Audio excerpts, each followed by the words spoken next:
what if you won a title? Where would that degree, where would the diploma go with the, maybe, compared to the title? It'd be tied. Would it really be that important to you? Yeah, it's very important. I mean, education is very important in my life. You know, and I try to preach that. You know, I talked to a lot of kids over the summer, and I try to, preach that. You know, education is big, man. It's something that people can't take away from you.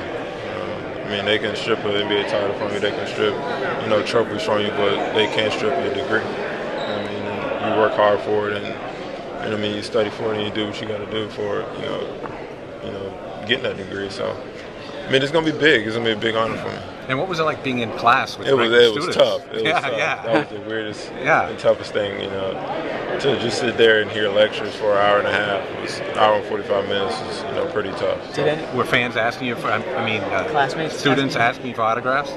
No, because a lot of the people who are in school now, they weren't there when I was there, so that makes it a lot easier. But they must know who you are. Well, I was in and out. I didn't waste no time. I mean, I didn't go to class late, but I was there on time, literally on time.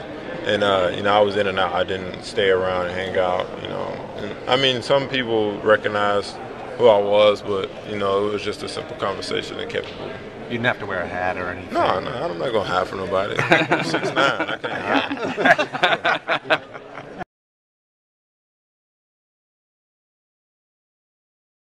Conscious of the history and a good time when you're in. Look at, you have goals as far as the longevity in years and things like that, or do you look at the Celtic records and say I would like to hang around this long or do this number, that number?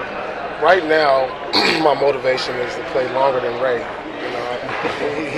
think he's going to play another 5 years. I don't know if I'll make it, but he's definitely been my inspiration. Just the way he's been consistently great, even at his age, at 42. It's just amazing. He's just a genetic wonder. You took care of yourself before, but when you see how Ray does it, did that alter your procedures at all?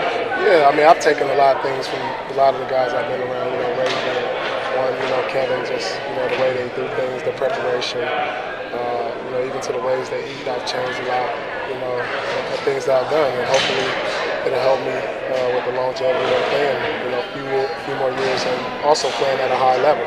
What'd you change food-wise? If you want to know specifics, you can go to paulpierce.net, Truth on Health. I have a lot of great things on there. There were some guys back in '99 that when you saw them, it was like, holy cow, like this guy was on vacation for the last 3 months and didn't do a thing, didn't pick up basketball or weight. And in this locker room, that's not the case. So, and we knew it, because we got too many strong-minded individuals in this locker room. So it's just, for us working out, most of us working out is a way of life. So we never had to worry about that on our team. You have guys with a memory too, right? I mean, most people can't think back that far. Yeah, and when that happened, then you don't know why it happened. It's just part of the process. It's part of the situation, and it's almost like one of those things you say, this at some point in my life is going to come back, and it's going to be either detrimental to me or it's going to benefit me. And here we go. And what is it? 10 years later, 11 years later, and I could say that the one lesson I got from that is to move forward, not get mediocre or kind of lax and falling into bad shape and thinking this is something that's going to come. We're going to come out of this, and I'm going to be, not taking care of my body. Like I remember that, and that was something that every day I sat around the house, I'm like, I got to go work out because I don't want to be that guy.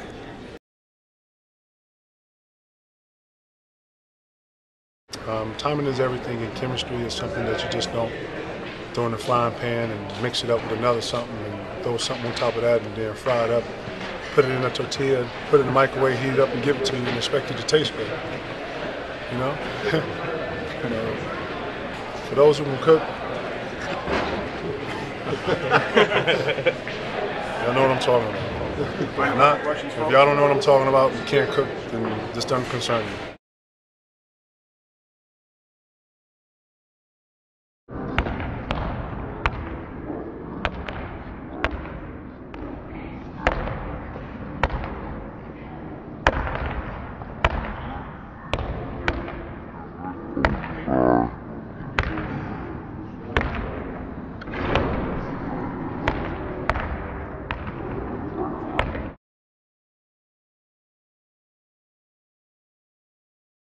Is your goal to wear every available Celtics number? I think I'm working on. I'm trying to be the first one to have a letter here. And all the numbers are pretty much gone. I want to get a letter here first. Where'd you get this one? Well, why this one? Number 4. Actually, it was my first number. I have it branded on my arm when I played it when I was at AAU. Like, I'm not gonna tell you how old I was when I got it. Go ahead, you can tell us. I was 11. So it was one of my first numbers I ever had. You did that to your arm when you were 11? Actually, my older cousins did. They tricked me.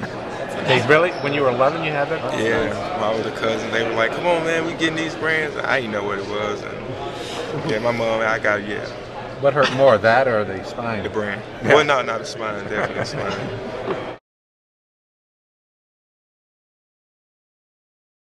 Well, Glenn tell you anything about playing for Doc Rivers and playing for Boston? Have you talked to him at all since the trade went down? Yeah, I talked to him. You know, he basically just told me I would love Doc, and if I need anything while I'm here, you know, just be a call away. Is it kind of weird, 2 friends getting traded? Man, it's crazy, man. And, you know, my family and friends back home, they went crazy about it. You know, it was a big topic back home. You know, people just saying it's just funny that, you know, guys that grew up together get traded for each other in the NBA. But you know, it was always a goal of ours, you know, growing up, to make it to the NBA and to play against each other and get traded for each other. I guess it's, you know, it's part of it, I guess. Since we were about 13. And did you play with him or always against him? We played with each other, against each other. He spent nights at my house when we was 13, 14 years old, you know, because, you know, he kind of looked up to me when we was growing up, and I always been a fan of his as well. So we always hung together. We worked out together many days, and we grew up 10 minutes from each other. We were supposed to go to the same high school, but, you know, he ended up going to a different high school. But yeah, man, great player. Great guy. You said he spent the nights there. You mean sleeping over? Or? Yeah, he spent nights with me. Yeah, he come over. He spent nights. We was 13, 14 years old. Crushed that refrigerator? Huh? Crushed that refrigerator, did he? Oh, my goodness, man. This guy, he could eat, man. He could eat. He still can. Yeah, and he still can. Yeah, you know, we was roommates in college as well. And he can really eat. So who got the better end of the trade, the Celtics or the manager? Wow. I mean, you know, we'll see, man. I hope Glenn do well in Orlando, and I want to do, you know, well here. I mean, because we at the end of the day we family, so I want to, you know, I want to see him succeed. I know you want to see me succeed.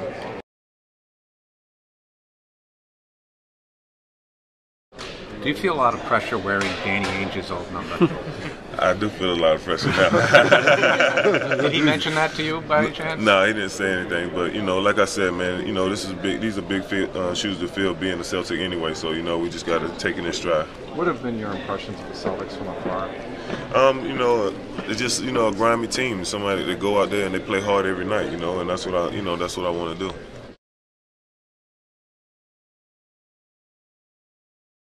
Have you talked to Ray at all about your little incident when he was with the Sonics? The Sonics? Is that even a team anymore? No, it's not. So that's ancient history. I mean, at the end of the day, when Ray and I saw each other the next time after the fight, we had a conversation and we embraced each other. And at the end of the day, it was the heat of the battle. And you know, I have a lot more respect for him. I know he has a lot more respect for me. Sometimes you know a man better when you fight.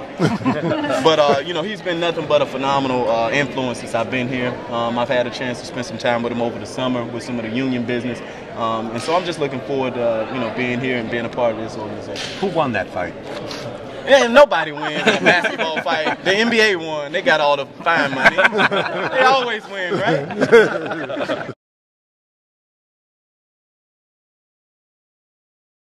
Well, first question I wanted to ask you was what you can tell us about the legend of Scalabrine over in Italy. The legend of Scal, man. Scal had his own song in Italy. It's his old Scalabrine song, the White Mamba. Definitely a great guy. He definitely taught me a lot, you know, about this team and the league.